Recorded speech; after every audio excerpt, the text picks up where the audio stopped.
Si la parole est au président Claude Malhuret pour le groupe Les Indépendants. Vous avez la parole. Monsieur le Premier ministre, la France est aujourd'hui divisée en deux camps.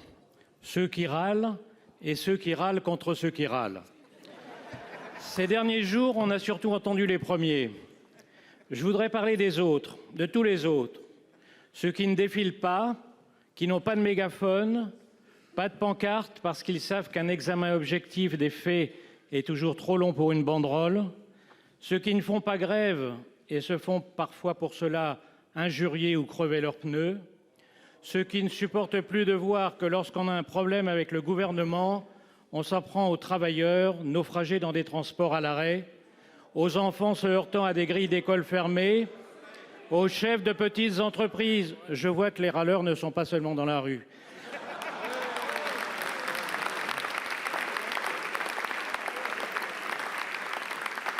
Aux chefs de petites entreprises supportant seuls le coût de l'absentéisme forcé de leurs employés, aux commerçants espérant rattraper les pertes subies l'an dernier et qui voient s'annoncer pour Noël de nouvelles pertes au plus grand profit d'Amazon, ceux à qui l'on dit que le service public a une obligation de continuité et qui constatent que 90% des grèves ont lieu dans le secteur public, ceux qui constatent que les soi-disant défenseurs du service public s'en prennent en priorité aux usagers de ce même service et que le baratin de la grève au service de tous n'est que le faux nez de la défense de privilèges corporatistes.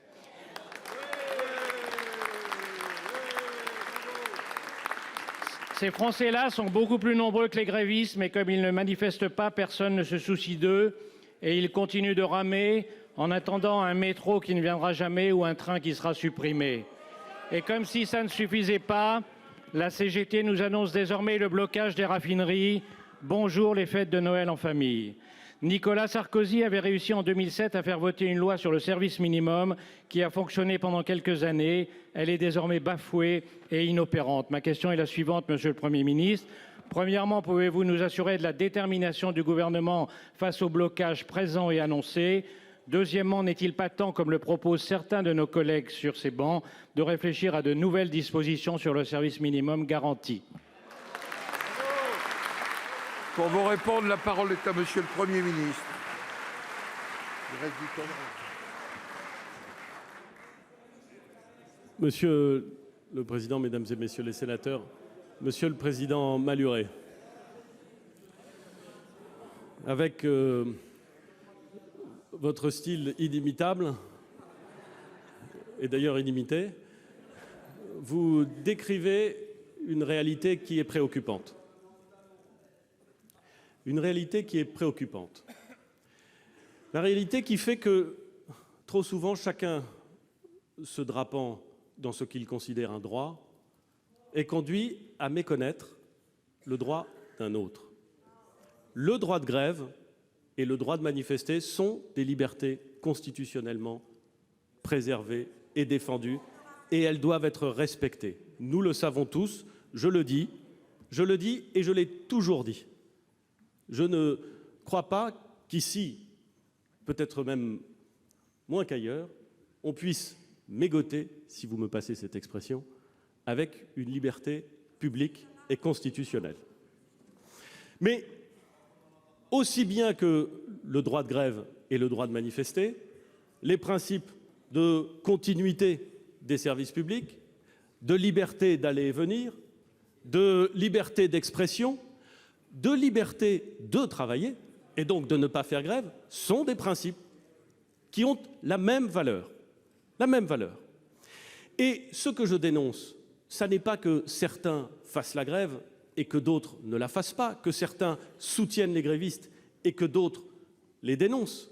Ce que je regrette, c'est que le choix des uns ou des autres puisse passer par la dénonciation des autres. Nous vivons dans une démocratie. Nous devons assumer nos choix et nos positions.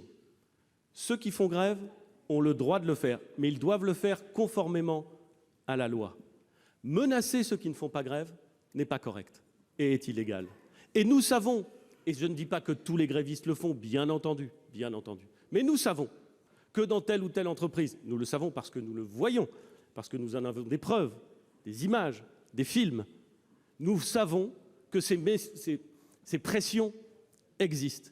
Elles ne sont évidemment pas acceptables. De la même façon, tous les mouvements qui consistent à nier la reconnaissance et l'existence du droit de grève sont, à mon sens, regrettables.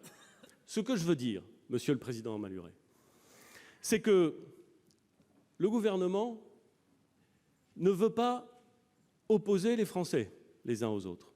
Je ne suis pas dans la logique consistant à dire qu'il y aura des vainqueurs ou des vaincus. Je pense que la solidarité nationale qui s'incarne dans un régime universel de retraite est exactement porteuse de la logique inverse, celle dans laquelle tous les Français, quel que soit leur statut, c'est vrai, quel que soit leur métier, c'est vrai, contribuent à la retraite de tous les Français. Ce système que nous voulons mettre en place, qui va prendre en compte des droits nouveaux, c'est le système non pas des Français contre les autres Français, mais de l'ensemble des Français vis-à-vis des futurs pensionnés et aussi vis-à-vis de ceux qui paieront les futurs pensionnés. Et je veux rester dans cette logique. Vous avez raison, les mouvements de grève se doublent parfois, pas toujours, mais parfois de blocage. Le blocage, mesdames et messieurs, n'est pas autorisé par la loi. La loi sur le droit de grève n'autorise pas à bloquer tel ou tel dépôt. C'est illégal et donc cela doit être proscrit. Elle n'autorise pas à bloquer tel ou tel centre de stockage ou de production. C'est illégal et donc nous faisons intervenir les forces de l'ordre pour faire en sorte que ces blocages ne puissent pas prévaloir. Ça n'est pas toujours facile car nous savons très bien le risque. Nous savons très bien le risque que nous courons lorsque nous engageons la force publique de cette façon. Et nous ne voulons pas céder aux provocations. Et nous ne voulons pas qu'un incident puisse ensuite développer le désordre. Mais je le dis clairement, Monsieur le Président Malhuret, la grève, c'est constitutionnel, on y a le droit. Le blocage, c'est inconstitutionnel, on n'a pas le droit. Et la continuité du service public, c'est pas quand tout va bien. La continuité du service public, c'est justement le principe qui impose aux fonctionnaires ou aux agents publics de poursuivre leur activité quand c'est l'intérêt du service public, des Françaises et des Français, et donc, d'une certaine façon, l'intérêt de la nation. Sur ce terrain, nous sommes évidemment déterminés à rappeler les principes et, le cas échéant, à en compléter les dispositions nécessaires. Mais je le dis aussi, Monsieur le Président Malhuret, nous connaissons tous le rythme auquel les lois qui interviennent dans la matière doivent être discutées. Nous le savons tous. Les grandes propositions qui interviennent la veille d'un mouvement de grève sont souvent des façons d'attirer l'attention du public sur un sujet et peut-être un peu moins une façon de régler durablement une question juridique délicate. La parole est